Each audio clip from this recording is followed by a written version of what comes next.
বেশ কয়েকদিন ধরে আবহাওয়ার পরিবর্তনে আমাদের সকলেই সর্দি কাশির একটা সমস্যা শুরু হয়েছে। এই কয়েকদিন ধরে যাই রান্না করি না কেন কোনো কিছুই ঠিকঠাক ভাবে খেতে ইচ্ছে করছে না। শুধু পেট ভরাতে হবে আর ওষুধ খেতে হবে বলে কোন রকম খাওয়াটাকে সেরে ফেলতে হচ্ছে। তাই যখন আমার মা আর ভাই আমাদেরকে দেখতে আসছে, এই কথা শুনে সঙ্গে সঙ্গে মাকে বলেছিলাম ওখান থেকে বেশ কিছু গাঁদাল পাতা নিয়ে এসো তো, আর মা এনে হাজির। হবে নাই বা কেন, মেয়ের আবদার, এটা তো শুনতেই হবে। আর অমনি আমি আজকের রান্নাটা সেরে ফেলেছি গাঁদাল পাতা দিয়ে। আমরা এটাকে গাঁদাল পাতা বলি, আপনারা কে কি বলেন এটা আমাকে জানাবেন। আজ আমি সমাজশ্রী চলে এসেছি রোজকার রান্নাঘরের মতো আমার রান্নাঘরে একটা নতুন রেসিপি নিয়ে। আমি আজকে তৈরি করব গাঁদাল পাতা বাটা। এই পাতাটা মুখে যেমন রুচি ফেরায়, যে কোনো পেটের সমস্যাতেও এই পাতা বাটার বড়ার ঝোল সেটাও বেশ উপকারী।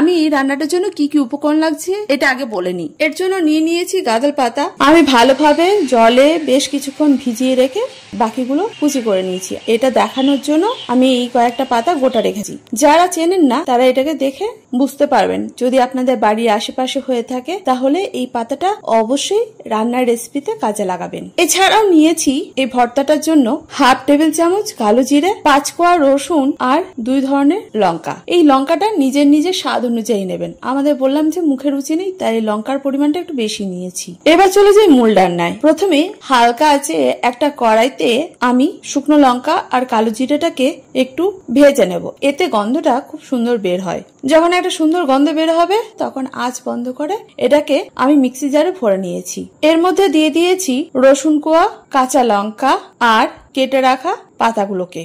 এবার এটাকে জল ছাড়া খুব ভালোভাবে পেস্ট করব। আমি জল ছাড়াই পেস্ট করেছি। যদি আপনাদের পেস্ট করার সময় জলের প্রয়োজন আছে বলে মনে হয় তো সেক্ষেত্রে খুব সামান্য জল দেবেন। আর মিক্সিটা ঘোরানোর সময় বারবার অফ অন করবেন, মানে একটানা ঘোরানোর চেষ্টা করবেন না। এখন দেখুন এই গাঁদাল পাতা বাটাটা রেডি। খুব মিহি পেস্ট একেবারে করিনি।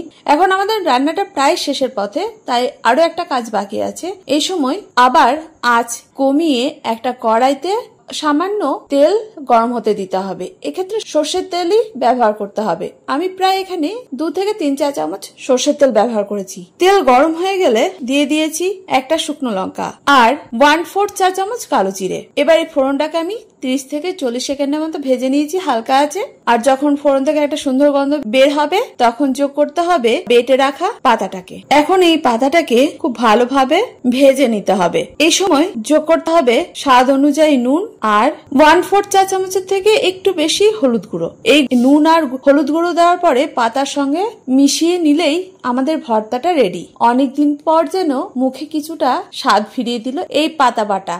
যারা আমাদের চ্যালেঞ্জিং ভিডিওতে অংশগ্রহণ করেছেন তাদের অসংখ্য ধন্যবাদ। আপনারা দেখে নিন আপনারা যে উত্তর দিয়েছেন সেই উত্তরটা আজকের ভিডিওতে মিলছে কিনা।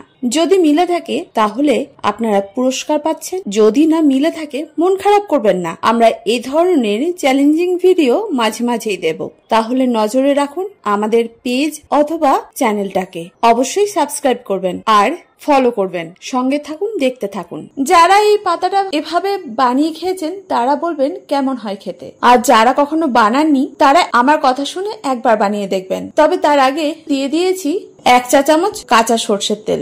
এই ভর্তাটাকে দেখে আমি আর লোভ সামলাতে পারিনি, তাই আজ তাড়াতাড়ি খেতে বসে পড়েছি। নিয়ে নিয়েছি ধোয়াটা ভাত আর এই ভর্তা, সঙ্গে নিয়েছি একটা গন্ধরাজ লেবু আর কাঁচা লঙ্কা। যাই হোক, আপনারা কিভাবে খেতে পছন্দ করেন আর কি কি রেসিপি আপনারা বানান সেটাও কিন্তু কমেন্ট করে জানাবেন। আর যারা এটা বানাচ্ছেন তারাও কিন্তু জানাবেন কেমন হয়েছিল।